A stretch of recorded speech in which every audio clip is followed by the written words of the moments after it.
Quero estar cumprimentando a todos com a paz do Senhor. Quem vos fala aqui é o pastor Paulo Delanhese, de São Paulo, Jundiaí. Estamos agora no nosso canal do YouTube, no nosso momento resumo da Escola Bíblica.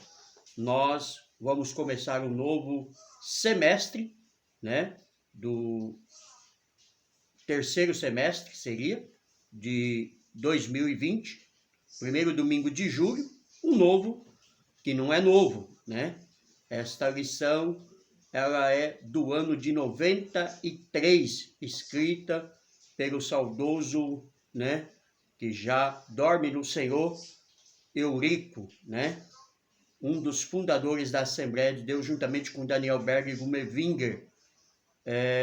Quero convidar você que ainda não está inscrito no nosso canal do YouTube a se inscrever. É muito simples, ao receber o link, clique em se inscrever, se inscreva, tá?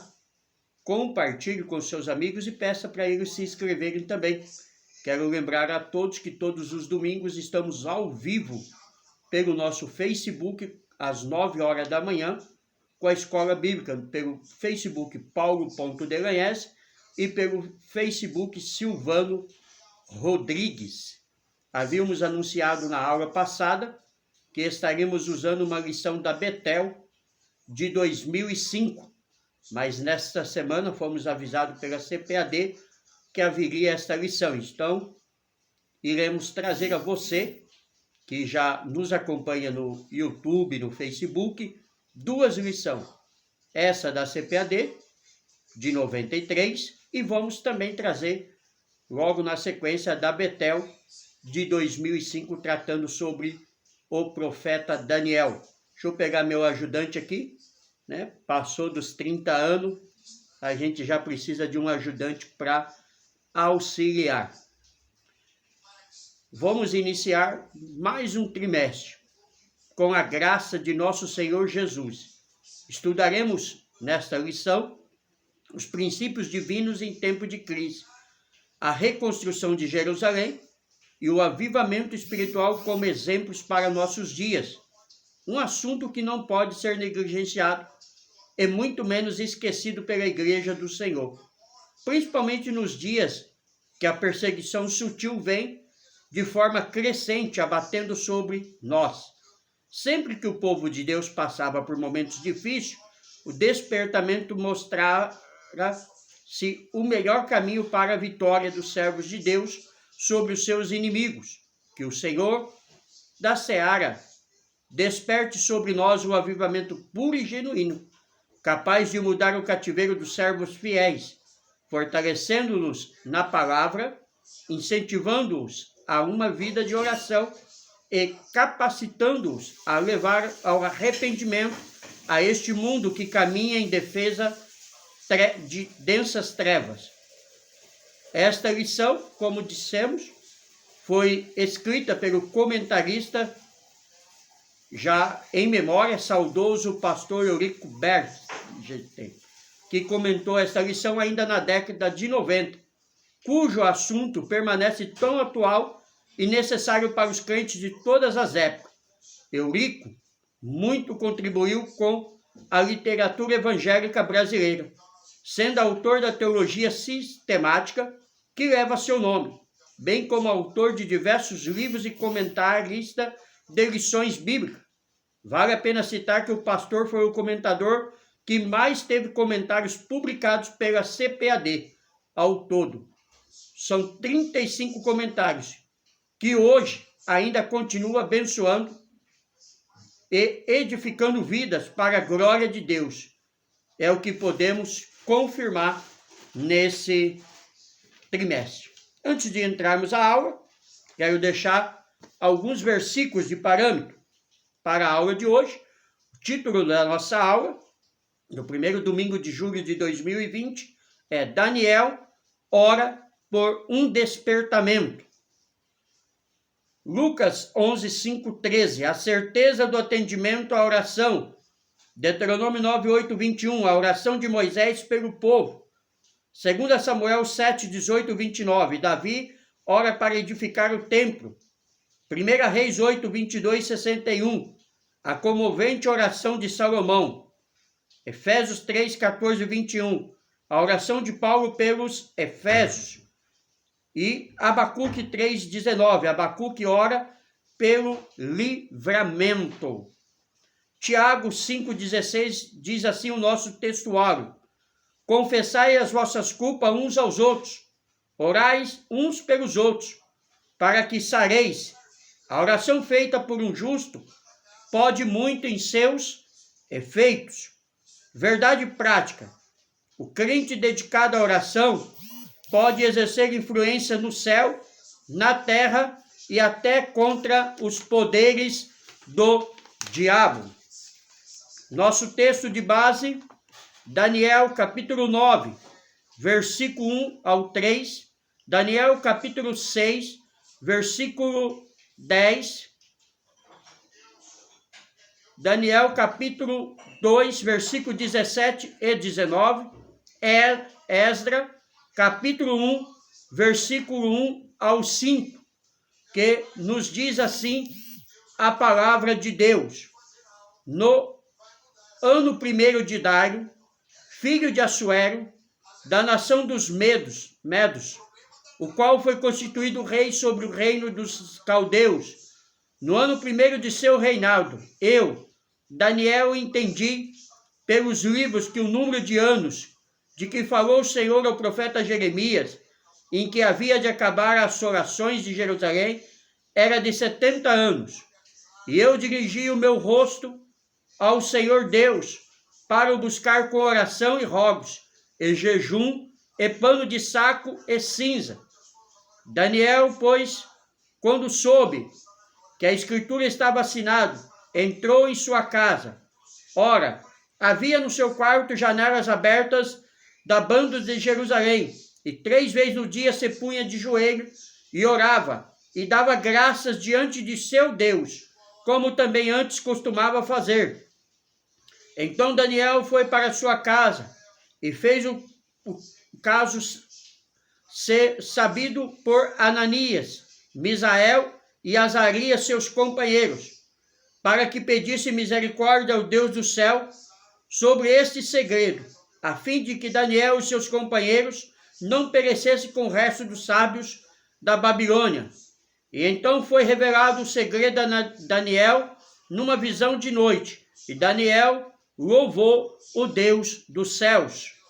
No 1º ano de Ciro, rei da Pérsia, para que se cumprisse a palavra do Senhor por boca de Jeremias, despertou o Senhor o espírito de Ciro, rei da Pérsia, o qual fez passar pregão por todo o seu reino, como também está escrito, dizendo: assim diz Ciro, rei da Pérsia, o Senhor Deus dos céus me deu todos os reinos da terra, e ele me encarregou de lhe edificar uma casa em Jerusalém, que é casa de Judá.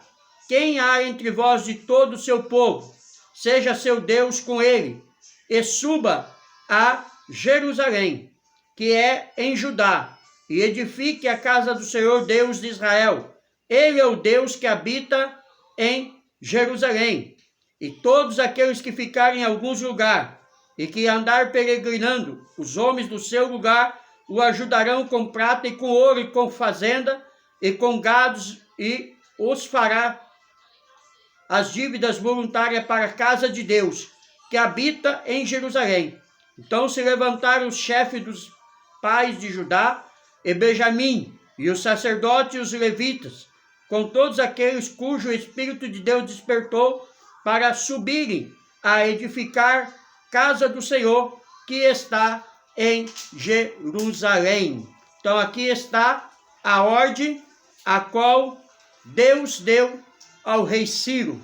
Rei Ciro foi chamado por Deus para trazer o povo de volta a Jerusalém e edificar casa ao Senhor. A introdução da nossa aula de hoje diz que os crentes fiéis brilham como a luz, Mateus 5,15, e resplandece no meio de uma geração corrompida e perversa, Filipenses 2,15. Assim era Daniel, quando no ano 606 a.C. foi levado cativo para a Babilônia.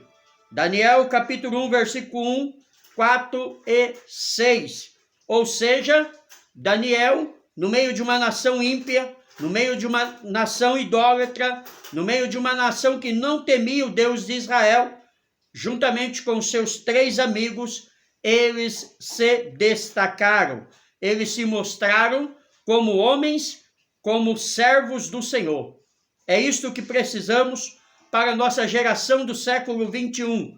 Que Deus continue levantando homens, mulheres, cheios do Espírito Santo, para não se conformar com este mundo, para fazerem a diferença neste mundo, como Daniel, Sadraque, Mesaque e Abidnego fizeram em Babilônia. Pois Daniel, no ano 606, foi levado cativo para a Babilônia, juntamente com seus amigos e uma boa parte do povo de Jerusalém. Ele era ainda muito jovem, tinha cerca de 15 anos. Muitos anos depois, Daniel gozava de elevado conceito no reino da Babilônia. Ou seja, 70 anos se passou do cativeiro.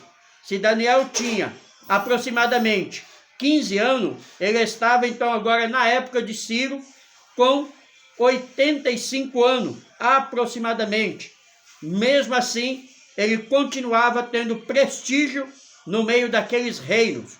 Teve prestígio no reinado de Nabucodonosor, teve prestígio no reinado do sucessor de Nabucodonosor e teve prestígio agora no reinado de Ciro, a qual assume toda aquela nação. Daniel foi despertado para orar. Tópico 1. Ao ler o profeta Jeremias, capítulo 29, versículo 10, ele observou que os 70 anos de cativeiro na Babilônia estavam para findar. Todavia, ainda não era possível notar qualquer sinal de que alguma coisa estivesse acontecendo na direção de uma mudança radical. Daniel capítulo 9, versículo 2. Assim Daniel começou a orar com jejum, cobrindo-se de saco e cinza em sinal de profunda tristeza. Daniel capítulo 9, versículo 1 ao 3. E orou com perseverança, ou seja, orou continuamente. Ele não desistiu da oração, mesmo quando não conseguia ver a resposta de Deus imediatamente sobre o seu pedido. Isso é uma amostra para mim e para você do século 21. Não podemos desistir nunca de orar, porque sabemos que no momento certo, Deus irá ver a nossa causa. Daniel vivia uma vida consagrada a Deus. Isso foi notório em todos os anos que ele passou como cativo. Isso dava-lhe condições de orar. A Bíblia diz, a oração dos retos e o seu contentamento são ouvidas por Deus. Provérbios 15, 8. E ele escutará a oração do justo, ele escutará a oração do justo. Provérbios 15, 29. Daniel não se misturou com o paganismo e vivia conforme sua consciência, no temor do Senhor. Daniel é considerado como um exemplo e um modelo para os crentes de todos os tempos. Daniel capítulo 1, versículo 8.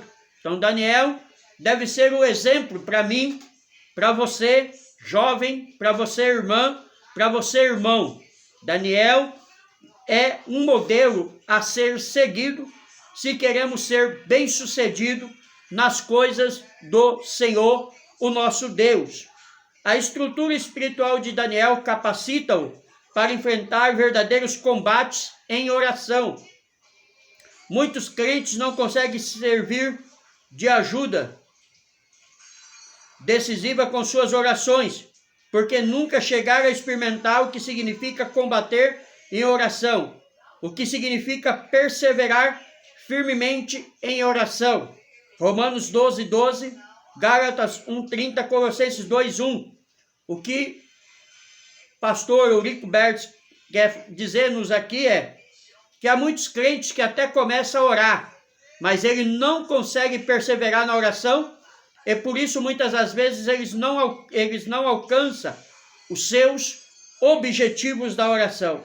Mas quando nós perseveramos na oração, nós sabemos que Deus nos responde, que Deus vem em nosso socorro como veio no socorro do povo do passado, que conhecemos pelos relatos bíblicos de toda a história bíblica. Somente visitam de vez em quando o culto de oração. Daniel, porém, tinha o hábito de orar 3 vezes ao dia. Daniel 6:10.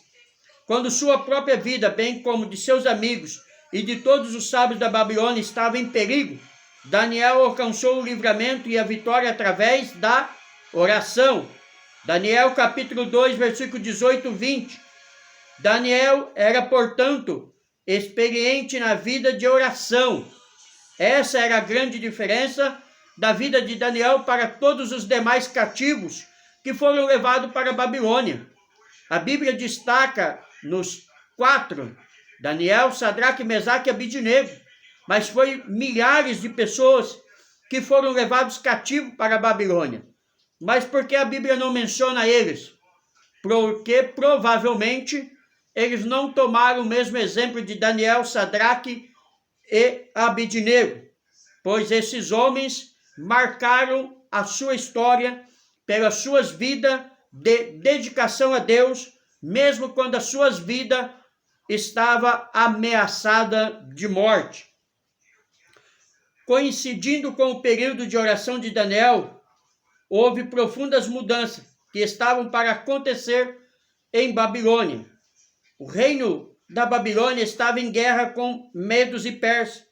O rei da Babilônia era na época Nabonido. Seu filho Belsassar estava na capital, a cidade de Babilônia, cuidando dos assuntos administrativos do governo. Belsassar organizou uma festa para seus grandes.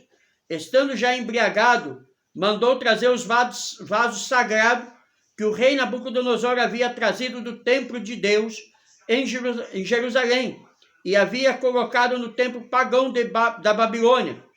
Ele e todos os seus convidados beberam vinho nesses vasos santos. Daniel 5, 2, 4. Houve então uma intervenção divina. O rei viu que dedos de mão de homem escrevia na parede, defronte do castiçal. Daniel 5, 5.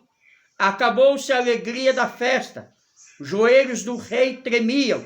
Sábios e astrólogos não puderam interpretar a mensagem escrita na parede.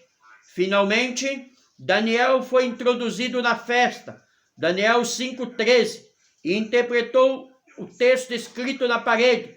Entre outras coisas estava escrito: dividido foi o teu reino, e deu-se aos medos e persas. Daniel 5:28. Naquela mesma noite foi morto Belsassar, rei dos caldeus. Daniel capítulo 5, versículo 30. Porque com as coisas de Deus não se brinca. O que é consagrado a Deus é consagrado a Deus. Precisamos aprender isto. Daniel foi um jovem hebreu da classe nobre, levado cativo à Babilônia por Nabucodonosor, rei do império. Acerca de sua genealogia, não sabemos muita coisa, apenas aquilo que é desprendido do livro que traz o seu nome. Não era sacerdote como Jeremias e Ezequiel, mas era como Isaías, da tribo de Judá e provavelmente da casa real, isto é, da descendência de Davi. Tal era Daniel. Capítulo 2. A resposta às orações de Daniel. Daniel havia orado, lembrando-se da promessa de Deus registrada pelo profeta Jeremias: vos visitarei e cumprirei sobre vós a minha boa palavra, tornando-vos a trazer a este lugar. Jeremias 29:10. Jeremias havia dito que Nabucodonosor invadiria Jerusalém, levaria os cativos, mas depois de 70 anos, Deus os traria de volta a Jerusalém. Com a queda, então, do reino babilônico e com o início do governo do rei Ciro, as coisas evoluíram com muita rapidez, deixando todos surpreendidos e admirados. A Bíblia retrata o que aconteceu exatamente. No primeiro ano de Ciro, rei da Pérsia, para que se cumprisse a palavra do Senhor por boca de Jeremias, despertou o Senhor o espírito de Ciro, rei da Pérsia, o qual o fez passar pregão por todo o seu reino, como também está escrito dizendo: assim diz Ciro, rei da Pérsia, o Senhor Deus dos céus me deu todos os reinos da terra, e ele me encarregou de edificar uma casa em Jerusalém, que é em Judá. Quem há entre vós de todo o seu povo, seja seu Deus com ele, suba a Jerusalém, que é em Judá, e edifique a casa do Senhor, Deus de Israel. Ele é o Deus que habita em Jerusalém. Essa foi a mensagem que Ciro deu, dizendo que Deus o havia chamado para tal obra. Conforme essa declaração de Ciro, estava cumprida a promessa divina dada através do profeta Jeremias, mas tudo foi como diz a Bíblia, tudo muito mais abundante, além daquilo que pedimos ou pensamos.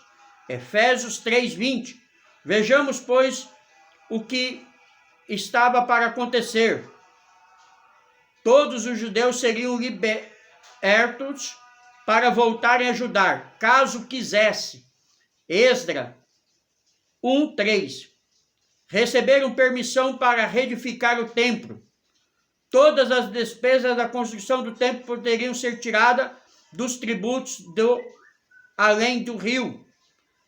Os vasos sagrados devem ser entregues aos cuidados de Zorobabel, nomeado governador dos judeus pelo rei Ciro, para serem transportados de volta para Jerusalém. Esdras, capítulo 1, versículo 7. Mas por que tudo isso aconteceu? Por causa da oração intercessória de Daniel. Nós temos aqui alguns significados da oração e o que a oração pode fazer à vida do homem e da mulher de Deus que se dedica a orar e consagrar a sua vida ao Senhor. A terminologia da oração é rica e variada na Bíblia Sagrada. Termo geral hebraico é tepila, de uma forma do verbo paral. Termo grego é posseste, onde o passivo médio é possessionai, a ideia básica da palavra hebraica, e a interseção é da palavra grega, é o voto. Mas essa etimologia não é mais o determinante do seu significado. As duas palavras podem ser usadas de forma abrangente para qualquer tipo de solicitação, intercessão ou ação de graça. A oração é descrita como o ato de invocar o nome do Senhor, desde os dias de Sete, Gênesis 4:26, até a época em que o Senhor se revelou como Salvador, Jesus Cristo, Joel 2:32. Como também vemos em Romanos 10:9, 12 e 13. Os cristãos identificam-se com aqueles que invocam seu nome. 1 Coríntios 1:12. Era assim que os cristãos eram conhecidos. Outras expressões do Antigo Testamento são suplicar ou procurar o favor de Jeová.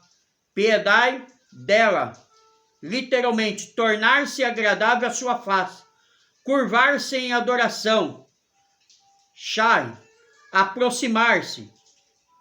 Ver ou encontrar-se para suplicar. Implorar para reparar uma falta.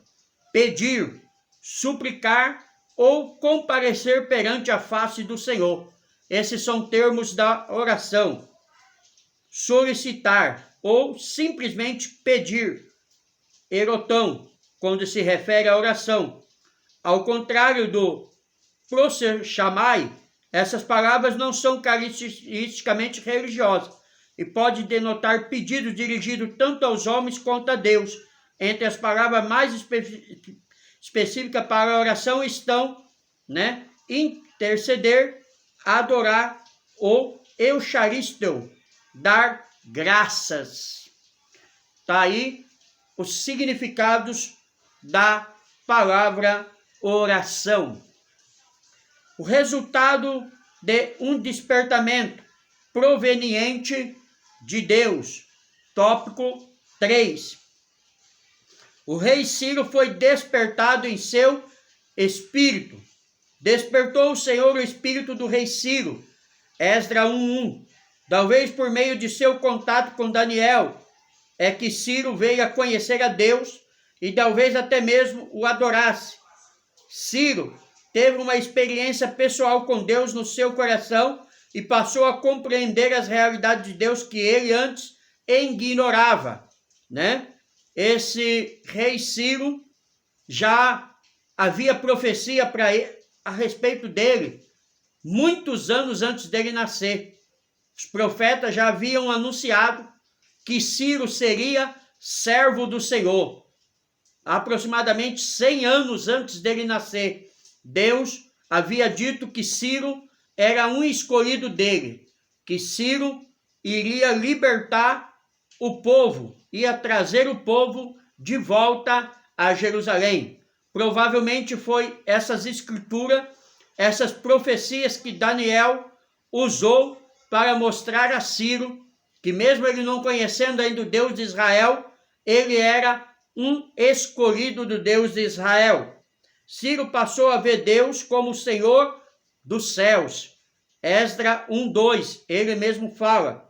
O grande rei Nabucodonosor demorou a aprender esta lição. Daniel 4:30, versículo 37. Nabucodonosor por muitas das vezes confrontou a Deus. Nabucodonosor por muitas das vezes teve experiência com Deus e muitas das vezes Daniel mostrou a Nabucodonosor que Deus era o único. Mas Nabucodonosor demorou muito tempo para aprender isso. Nabucodonosor só aprendeu isso no final da sua vida, quando ele se tornou em bicho e recobrou a sua consciência novamente. Foi quando de fato ele se converteu a Deus e declarou que Deus era o Deus do céu. Mas Ciro não. Ciro já foi diferente. Ciro, já no começo do seu reinado, declara ser servo do Senhor e liberta o povo para voltar a Jerusalém, como está registrado no livro de Esdras. Cada despertamento verdadeiro faz com que o homem veja a majestade de Deus, sentindo a sua própria pequenez, o seu pecado e a sua baixeza. Saulo assolava, perseguia, fazia e desfazia, mas quando se encontrou com Jesus no caminho de Damasco, caiu por terra e apenas pôde perguntar: quem é, Senhor? Atos 9:5. Ou seja, Saulo, diante da magnitude e da grandeza de Deus, caiu por terra e disse: quem és? Teve que reconhecer que Jesus era aquele que ele perseguia, que os cristãos que ele matava, arrastava e prendia e açoitava, era os escolhidos de Deus. Deus não permite que ninguém mexa com o seu povo. Nós somos povos de Deus. Nós somos as meninas dos olhos de Deus. Nós temos a proteção de Deus sobre as nossas vidas. E é isto que a palavra de Deus garante. Como Deus protegeu Israel em todo o tempo que eles viveram pelo deserto, Deus protege a sua igreja, a sua noiva, aquela que o seu filho comprou com o precioso sangue derramado na cruz do Calvário. A Bíblia diz que ninguém pode dizer que Jesus é Senhor senão pelo Espírito de Deus. 1 Coríntios 12:13. Então Paulo reconheceu que Jesus era Senhor porque o Espírito de Deus testificou em seu coração. Ciro teve uma experiência com Deus, que é santo. Os vasos sagrados haviam sido roubados do templo de Jerusalém por Nabucodonosor e guardado no templo pagão da Babilônia. 2 Crônica 36, versículo 18. Ciro era agora o responsável por eles. E mesmo sendo esses vasos muitos valiosos, ele queria voluntariamente devolvê-los a Jerusalém. Esdras 1:7, versículo 11. Assim acontece sempre, em cada despertamento verdadeiro. Quando Zaqueu teve seu encontro com Deus, quis devolver o que havia ganho com usura. Lucas 19:8. Próprio Zaqueu disse: tenho eu roubado alguém? Se tenho eu defraudado alguém, devolverei tudo 4 vezes mais. Não há como o homem e a mulher ter um encontro com Deus e continuar com a mesma vida. Eu não acredito na vida de cristão que não muda suas atitudes quando ele aceita Jesus. Eu não acredito em cristão que aceita Jesus e continua na prostituição, continua na mentira, continua no engano, continua na falsidade. Se você aceitou a Cristo, a sua vida tem que ser mudada. Não acredito em cristão que se diz homossexual, que se diz lésbica e acha que está tudo bem, né?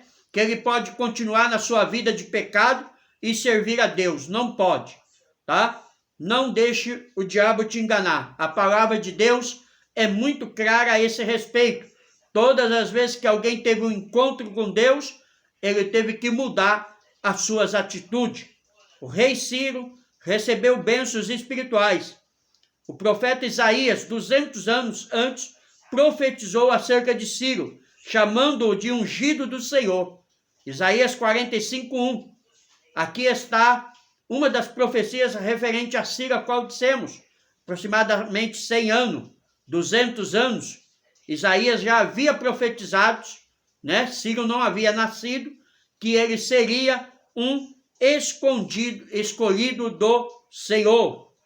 Isso nos permite entender que o Espírito Santo deve ter lhe proporcionado alguma bênção espiritual. Cada despertamento traz bênçãos para o coração do crente. Então, Ciro foi chamado e escolhido por Deus. Amém? Glórias a Deus por isso.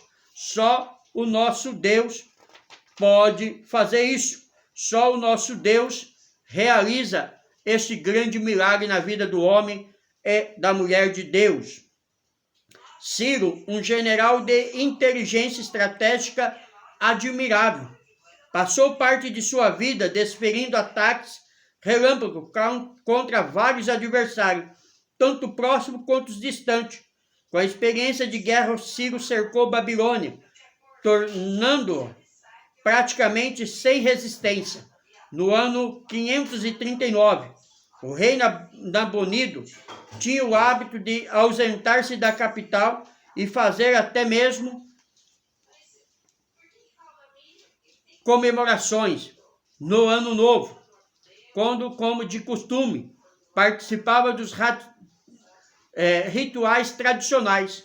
Suas ausências eram cada vez mais frequentes e demoradas, de forma que o real governo da cidade estava na mão de seu filho Belsazar. Foi este desafortunado vice-rei que presenciou o colapso da nação com a chegada de Gubaru, o comandante persa e governador de Cutim. Parece que Belsazar morreu durante ou pouco tempo depois do conflito, enquanto seu pai, Nabonido, foi capturado e em seguida solto condicionalmente.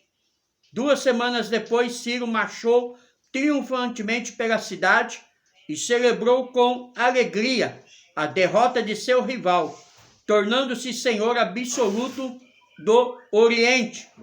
Ciro pôs em prática uma política beneficente, permitindo a todos os exilados o retorno para suas terras. Os judeus, é claro, também estavam incluídos e viram nesse decreto bênção de Deus como cumprimento da palavra profética. Para eles, esta libertação não era menos significativa que aquela do êxito sob a liderança de Moisés. Na verdade, A linguagem dos profetas, por exemplo, Isaías 40 e 66, está repleta de imagens do êxodo.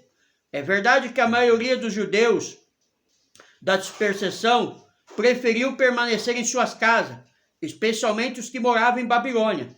Mas aqueles que tinham seus olhos voltados para o próprio eterno de Deus, viram no cativeiro um instrumento de correção e o retorno à prática real, o sinal de que ainda tinha um papel redentor a desempenhar.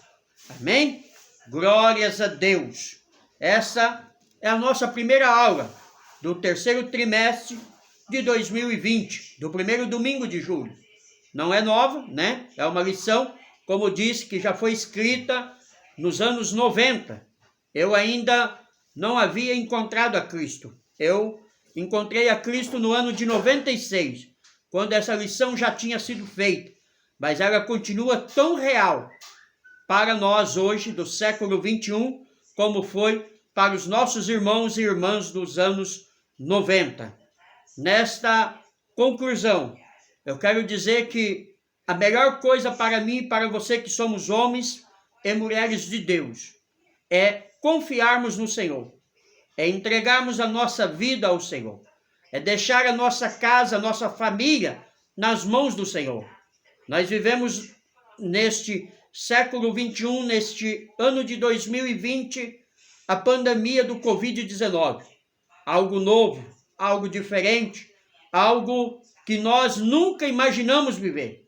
Este ano de 2020 ele ainda não existiu para muitos e nem vai existir. Estamos partindo do meio do ano para a metade final do ano de 2020 e não sabemos o que vai acontecer, pois é um ano perdido para a maioria. Graças a Deus nós continuamos no nosso trabalho. Graças a Deus nós não paramos, mas muitas famílias pararam. Muitos pais de famílias estão em desespero. Muitas empresas, muitos comércios abriram falência. Muitas famílias, tanto da igreja como fora da igreja, estão chorando seus mortos. Muitos estão em desespero. Muitos não sabem o que vai acontecer nesses últimos 6 meses. Mas há uma coisa que podemos falar: continue confiando no Senhor, continue entregando a sua vida ao Senhor, continue entregando a sua família nas mãos do Senhor. Saiba que Deus sabe o que é melhor para você. Nós podemos não entender o que Deus faz agora, como diz o evangelista João no capítulo 13, versículo 7, mas entenderemos depois. Tudo embaixo do céu tem um propósito de Deus. O sábio Salomão diz que nada é novo. Tudo que acontece já aconteceu. Nada passa desapercebido das mãos do Senhor. Então, como Daniel confiou no Senhor, como Daniel orou ao Senhor, como Daniel clamou ao Senhor, e Deus ouviu o seu clamor e libertou Israel, ele pode também nos libertar do Covid-19. Continuamos orando e intercedendo pela nossa casa e família. Amém? Oremos. Pai amado Deus, querido Senhor, elevo a Ti a minha súplica, a minha oração, a minha adoração. Coloco diante de Ti a minha casa, minha família, vida da minha esposa, das minhas filhas e a minha família de modo geral. Coloco também diante de Ti a vida dos meus amigos. Coloco diante de Ti a vida dos nossos irmãos, da nossa igreja, do nosso ministério, do nosso pastor, da nossa família espiritual. Que o Senhor continue protegendo, que o Senhor continue guardando, que o Senhor continue fortalecendo, que o Senhor continue capacitando, pois nós confiamos a nossa vida em Tuas mãos, Pai. Amém. Glórias a Deus. Deus abençoe a todos. Pastor Paulo Delanhese, São Paulo, Jundiaí. Não está inscrito no nosso canal do YouTube? Se inscreva, é muito simples. Digite lá paulo.delanhese. Compartilhe os nossos links ou nos chame no Zap e eu mando o link para você, 9419 80 830 01511. Se inscreva. Quero lembrar a todos que todos os domingos, 9 horas da manhã, Estamos ao vivo pelo Facebook Paulo.Delanhese e o Facebook Silvano Rodrigues. Nos acompanhe por lá.